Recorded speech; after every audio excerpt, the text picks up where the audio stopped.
Hello friends, PSL 10 तो start हो चुकी है, लेकिन आज हम डिस्कस करेंगे कि इन 6 टीमों में सबसे बेस्ट टीम कौन-सी है, इनकी क्या अच्छाई है, क्या बुराई है, उन्हें क्या फ़ायदे होंगे नए प्लेयर्स खरीदने से और कहाँ पर ये टीम लैग करती है। सबसे पहले बात हम करते हैं कराची किंग्स की। कराची किंग्स एक ऐसे मसले मसाइल में फँसी हुई है, जैसे लाहौर शुरू के दिनों में फँसी हुई थी। पिछले 3 सीज़न में ये प्ले-ऑफ नहीं कर सके, लेकिन इस सीज़न इन्होंने ऑक्शन अच्छी खेली है और इन्होंने मार्की प्लेयर डेविड वार्नर को खरीद लिया। साथ ही अगर आप इसको जोड़ें कि केन विलियमसन भी 5 मैचेस के बाद अवेलेबल होंगे, उसके बाद आमिर जमाल के आने से इनकी टीम की कोर काफ़ी स्ट्रॉन्ग हो गई है।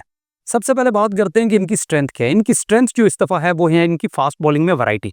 एडम मिलने के आने के बाद, अब्बास अफरीदी के आने के बाद इनकी फास्ट बॉलिंग लाइनअप अब काफ़ी स्ट्रॉन्ग हो चुकी है और इसके साथ-साथ अगर हम देखें कि इनकी जो अटैकिंग पावर है बैटिंग की हद तक, केन विलियमसन, डेविड वार्नर के साथ इनकी बैटिंग अब काफ़ी स्ट्रॉन्ग है। तो कुल मिला के इनकी फास्ट बॉलिंग और इनकी ऊपर की बैटिंग बहुत स्ट्रॉन्ग है, जिसकी वजह से इनको बड़ा फ़ायदा होगा उस टूर्नामेंट में जहां पर इनको होम एडवांटेज इतना नहीं हो रहा। सिर्फ 5 मैच कराची में खेले जाएंगे। अब बात करते हैं कि कराची किंग्स की वीकनेस क्या है। कराची किंग्स की वीकनेस उनकी स्ट्रेंथ ही हो सकती है, जैसे कि David Warner, Vince, Hasan Ali जैसे प्लेयर्स सारे ज़बरदस्त प्लेयर्स हैं, लेकिन इनकी फॉर्म बहुत कंसिस्टेंट नहीं रहती। टूर्नामेंट बड़ा है, कितनी देर तक इनकी फॉर्म कायम रहेगी वही डिसाइड करेगी कि कराची किंग्स इस टूर्नामेंट में किस हद तक जा सकती है। मेरे ख्याल से इनकी टीम काफ़ी स्ट्रॉन्ग ओवरऑल है, लेकिन अगर इनके 2-3 प्लेयर्स भी परफॉर्म करते रहे जो इनके टॉप क्लास प्लेयर हैं, जो इनकी कोर है, तो ये टीम काफ़ी आगे जा सकती है। दूसरी इनकी वीकनेस है इनकी स्पिन बॉलिंग। स्पिन बॉलिंग में सिर्फ 36 साला जाहिद महमूद और 40 साला नबी ही अवेलेबल हैं। तो अगर ये मार खाएंगे अपनी बॉलिंग डिपार्टमेंट से, तो वो अपनी स्पिन बॉलिंग डिपार्टमेंट से खाएंगे। अब हम बात करते हैं पेशावर ज़ल्मी की। पेशावर ज़ल्मी एक ऐसी टीम है जो क्राउड फेवरेट थी। ये जॉय लेकर आती थी, मज़ा लेकर आती थी पीएसएल के शुरू के कुछ सालों में, लेकिन पिछले कुछ सालों में इनकी कंसिस्टेंसी को थोड़ा धचका लगा है। ऐसा नहीं है कि ये प्लेऑफ में नहीं है, ये वाहिद फ्रेंचाइज है जिसने सारे प्लेऑफ्स खेले हैं।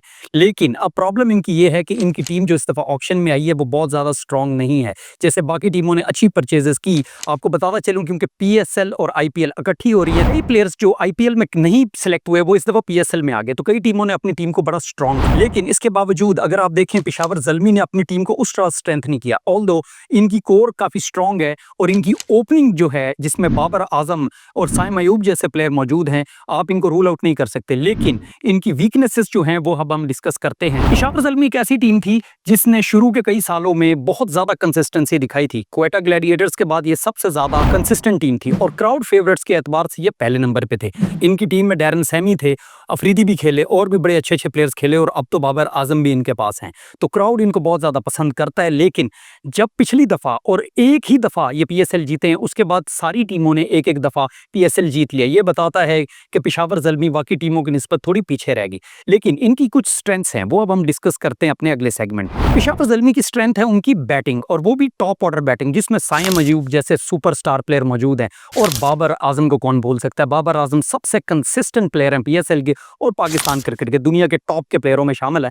तो रन्स तो ये टीम बनाएगी क्योंकि इनका टॉप ऑर्डर काफी स्ट्रॉन्ग है। इसमें कैटमोर को अगर ऐड कर दिया जाए, तलत हुसैन को ऐड कर दिया जाए, तो ये रन्स ऑन द बोर्ड तो डालेंगे। लेकिन क्या इनकी बॉलिंग इतनी है कि वो इस हद तक रन्स को रोक सके कि इनके बैट्समैन कामयाब हो सके? अब बात करते हैं इनका रीसेंट रिकॉर्ड क्या है। ये एक वाहिद टीम है जिसने सारे प्लेऑफ्स खेले हैं, तो ये बहुत ज्यादा कंसिस्टेंट है, मगर टाइटल सिर्फ एक जीता है और पिछली दफा भी सेकंड एलिमिनेटर में ये आउट हो गए थे। ये एक टाइटल जो जीते थे वो 2017 में था। और इनकी स्ट्रेंथ ये, जैसे कि मैं आपको पहले बता चुका कि बाबर आजम जैसा इंतहाई कंसिस्टेंट ओपनर है और साइम अयूब जैसा यंग ब्रिलियंट टैलेंट जो फॉर्म ऑफ हिज लाइफ में है। उसके साथ अगर आप सुफियान मुकीम का तड़का लगा दें तो इनकी जो कोर है वो काफी स्ट्रॉन्ग है। लेकिन इनकी कुछ वीकनेसेस हैं जो इनको आगे जाने से रोक सकती है, और वो क्या है? कॉर्बिन बोश का पीएसएल छोड़ के आईपीएल में जाने से इनका एक बड़ा ऑलराउंडर इनसे जुदा हो गया। तो इसके अलावा जो इनके पास ऑलराउंडर है वो सिर्फ मास सदाकत और तलत हुसैन है, और वो कोई बहुत तबाही किस्म के ऑलराउंडर्स नहीं है। दूसरी इनकी वीकनेस है इनकी फास्ट बॉलिंग। एक मोहम्मद अली जो पिछले 1-2 सालों में छाए रहे थे, मुल्तान सुल्तान की तरफ से खेल रहे थे, उनके अलावा कोई ऐसा फास्ट बॉलर नहीं है जिसकी बहुत ज्यादा पेडिग्री हो। और मोहम्मद अली भी मुल्तान की पिचेस में तो बहुत ज्यादा सक्सेसफुल हुए थे और हमने देखा था जैसे ही टूर्नामेंट मुल्तान से बाहर निकला उन्होंने भी मार खानी शुरू कर दी। और ज़ल्मी के ज्यादातर मैचेस जो उनका होम ग्राउंड है वो रावलपिंडी होगा और मुल्तान में जाकर ये कुछ परफॉर्मेंस दे सकते हैं अगर पिछले रिकॉर्ड को देखा जाए। बाकी पिचेस पे ये उतने कंसिस्टेंट नहीं है, तो इनकी बॉलिंग बहुत ज़्यादा वीक है और वही चीज़ है जो इनको इस टूर्नामेंट में हो सकता है प्लेऑफ में ले जाने से रोक सके। अब बात करते हैं लाहौर कलंदर्स की। लाहौर कलंदर्स जो शुरू के कई सालों में एक लाफिंग स्टॉक था, एक मजाक की हद तक जा चुके थे, हमेशा लास्ट आते थे, परफॉर्म नहीं करते थे, लेकिन किस्मत की देवी ने कुछ ऐसा कारनामा दिखाया कि इन्होंने बिल्कुल 180 डिग्री टर्न लिया और ये वाहिद टीम है जिसने अपने टाइटल को डिफेंड किया हुआ है। ये 2 टाइटल जीते और दोनों ही लगातार जीते और शाहीन शाह अफरीदी की कैप्टनसी में जीते हैं। लेकिन पिछले साल ये फिर प्लेऑफ में क्वालिफाई नहीं कर सके थे, बल्कि ये लास्ट आए थे।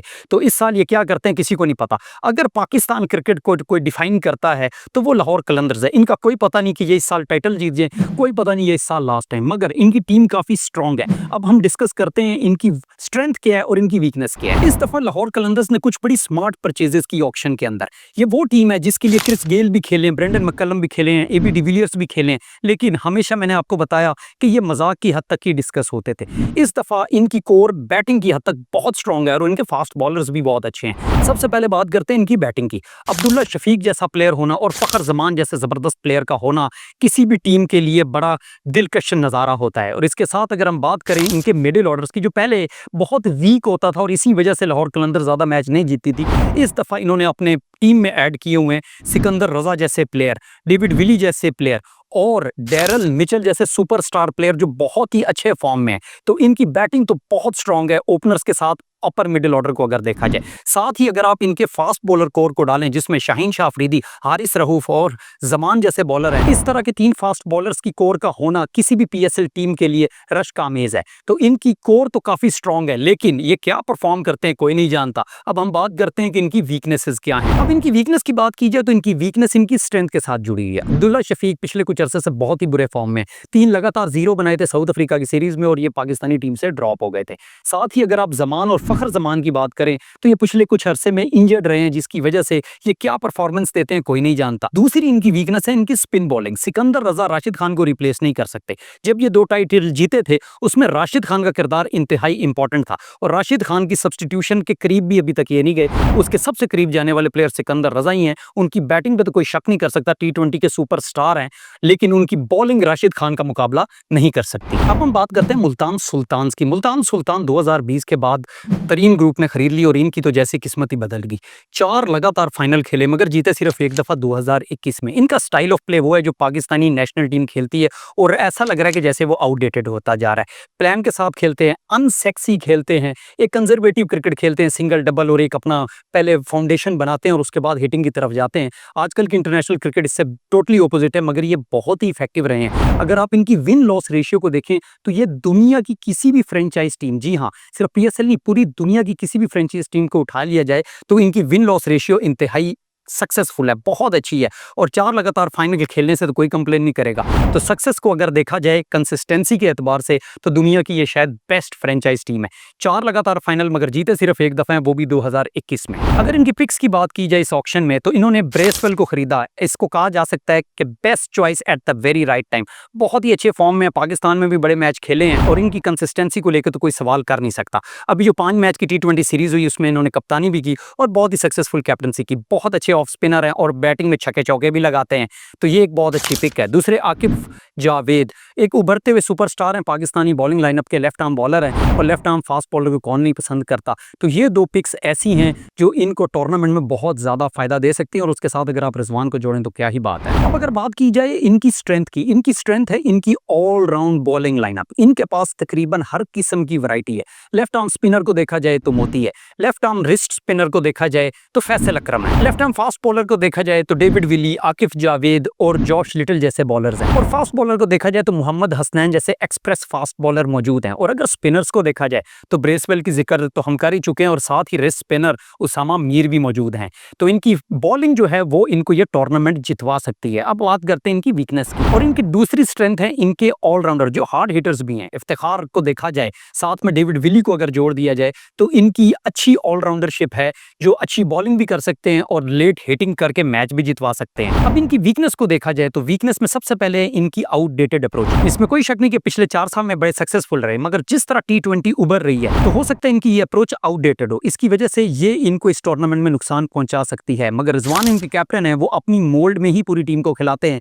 मेरा ख्याल ये है कि ये इसी तरह खेलेंगे। कितने सक्सेसफुल होते हैं ये देख। दूसरी इनकी वीकनेस है, ऑल्दो ये इंटरनेशनल क्रिकेट में तो बहुत ज्यादा हो रही है, मगर फ्रेंचाइज क्रिकेट में इसका इतना जोर नहीं है। वो ये है कि इनके 8 प्लेयर वो हैं जो 30 साल से ऊपर है और 2 वो हैं जो बिल्कुल 30 के करीब है। अब बात करते हैं इस्लामाबाद यूनाइटेड की। अगर मुल्तान सुल्तान बहुत ही कंजर्वेटिव क्रिकेट खेलती है कि अपनी फाउंडेशन पहले बनाए और बाद में हिटिंग की तरफ जाती है, तो इस्लामाबाद यूनाइटेड उससे टोटली ऑपोजिट है। इस्लामाबाद यूनाइटेड हार्ड हिटिंग पर यकीन रखती है, वाहिद फ्रेंचाइज जो मॉडर्न डे ऑफ क्रिकेट को फॉलो करती है, जो पाकिस्तान क्रिकेट टीम को भी करना चाहिए। शुरू से ही मारना शुरू करते हैं और ये टीम स्टेटा ड्रिवन है। इसका मतलब ये है कि ये पूरी अपनी वर्किंग करके आते हैं, कौन सा बॉलर किसको टारगेट करना है, किसको नहीं टारगेट करना, कौन सा बॉलर किस मैच में खिलाना चाहिए, किस ऑपोजिशन के खिलाफ खिलाना चाहिए, इस सब पे इनकी वर्किंग है। इनके कुछ प्लेयर्स इंतहाई अच्छे फॉर्म में है। इससे ज्यादा क्या कि पाकिस्तान T20 के कैप्टन सलमान अली आगा इस टीम के वाइस कैप्टन है और पाकिस्तान T20 टीम के वाइस कैप्टन शादाब इस टीम के कैप्टन है और पिछले टूर्नामेंट्स में बहुत सुपर परफॉर्मेंस भी कर चुके हैं और उनके लिए एक पॉइंट टू प्रूव है अच्छा परफॉर्म करके पाकिस्तान T20 टीम में वापस अपनी जगह पक्की करने का। और दूसरी इनकी क्वालिटी ये कि PSL की सबसे कामयाब टीम है। जी हाँ, ये वही टीम है जिसने 3 PSL जीते हैं, लाहौर 2 जीती है, बाकी सब 1-1 जीते हुए हैं और ये डिफेंडिंग चैंपियंस भी हैं। अब बात करते हैं इनकी स्ट्रेंथ क्या है। इन्होंने कुछ बड़ी बेहतरीन पिक्स की हैं इस ऑक्शन के अंदर। सबसे पहले हम बात करते हैं मैथ्यू शॉट की। मैथ्यू शॉट ऑस्ट्रेलिया के लिए चैंपियंस ट्रॉफी भी खेले, बॉलिंग भी कर लेते हैं स्पिन की और बैटिंग में भी ओपनिंग में या नीचे उनको भेजा जाए, हार्ड हिटिंग भी बहुत अच्छी करते हैं। वेंडर डूसन को तो पूरा पाकिस्तान जानता है, बहुत अच्छा खेलते हैं, पहले भी खेल चुके हैं, लाहौर कलंदर्स के लिए इंतहाई कंसिस्टेंट है, शीट एंकर रोल भी प्ले कर सकते हैं। साथ ही इन्होंने जो जेसन होल्डर खरीदा है, मेरी नज़र में बेहतरीन ऑलराउंडर पिक है। एक फास्ट बॉलिंग ऑलराउंडर अगर आपको मिल जाए, आपको और क्या चाहिए। नया बॉल भी कराते हैं, मिडिल ओवर्स में भी बॉलिंग कर सकते हैं और लेट हिटिंग भी कर सकते हैं। अब बात करते हैं इस्लामाबाद यूनाइटेड की वीकनेसेस क्या क्या है। इनकी वीकनेस ये है मेरी नज़र में इनकी स्पिन बॉलिंग। अगर आप इमाद को, नवाज को, शादाब को, इन सबको शामिल भी कर लें तो ये इम्पैक्ट इतना नहीं डाल सकते और ना ही ये इतने विकेट टेकिंग बॉलर्स हैं कि ये पूरे मैच का नक्शा ही बदल के रखते।